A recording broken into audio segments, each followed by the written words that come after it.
সাম্প্রতিক বছরগুলোতে নেট দুনিয়ায় বডি শেমিং সহ ব্যক্তিগত নানা কারণে একাধিকবার আক্রমণের শিকার হয়েছেন ছোট পর্দার পরিচিত মুখ শবনম ফারিয়া।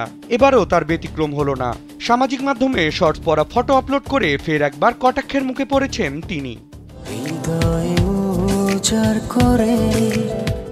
গত 19 সেপ্টেম্বর ঢাকার এক অভিজাত এলাকায় নিকটস্থ আত্মীয় স্বজনদের উপস্থিতিতে মসজিদে খুব সাদামাটাভাবে দ্বিতীয়বারের মতো বিয়ের পিঁড়িতে বসেন ফারিয়া। বিয়ের পর মধুচন্দ্রিমায় নতুন বরের সঙ্গে মালদ্বীপে যাবেন বলে ঘোষণা দেন তিনি, এবং করেও তাই।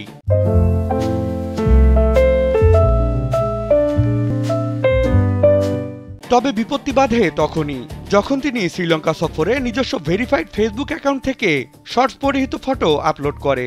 মুহূর্তের মধ্যেই ফটোটি হয়ে যায় ভাইরাল, আর এ নিয়ে নেট দুনিয়ায় তাকে ঘিরে শুরু হয় নানান কটাক্ষ ও সমালোচনা।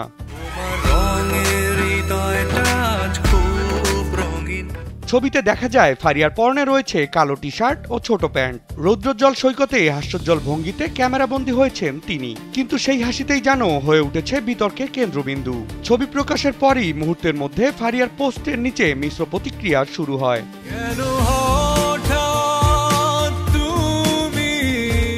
কেউ কেউ তার ভ্রমণ স্টাইল ও আত্মবিশ্বাসের প্রশংসা করলেও অনেকেই ব্যক্তিগত আক্রমণাত্মক মন্তব্য করেন তাকে। এ বিষয়ে এক নেটিজেন লিখেছেন, বিয়ে করেছ মসজিদে আর এই অবস্থা। আরেকজন লিখেছেন, এটাই আসল রূপ, দেশে থাকলে শুধু ভণ্ডামি করে। সবশেষ কটাক্ষ করে আরেক নেটিজেন মন্তব্য করেন, বিদেশে গেলেই কাপড়ের অভাব হয়। আকাশ ছুঁতে পারি যদি তুমি। সামাজিক মাধ্যমে নিজের ভ্রমণ, জীবনযাপন ও মতামত খোলামেলাভাবে প্রকাশের জন্য ফারিয়াকে অনেকেই সাময়িক প্রজন্মের আত্মবিশ্বাসী নারী তারকা হিসেবে দেখেন। বেশিরভাগ সময়ে তিনি এমন সমালোচনার জবাব দিয়েছেন রসবোধ আর আত্মবিশ্বাসের সঙ্গে। এবার দেখবার পালা ভক্তদের এরূপ মন্তব্যের প্রতিউত্তরে ফারিয়া নতুন করে কি বলে।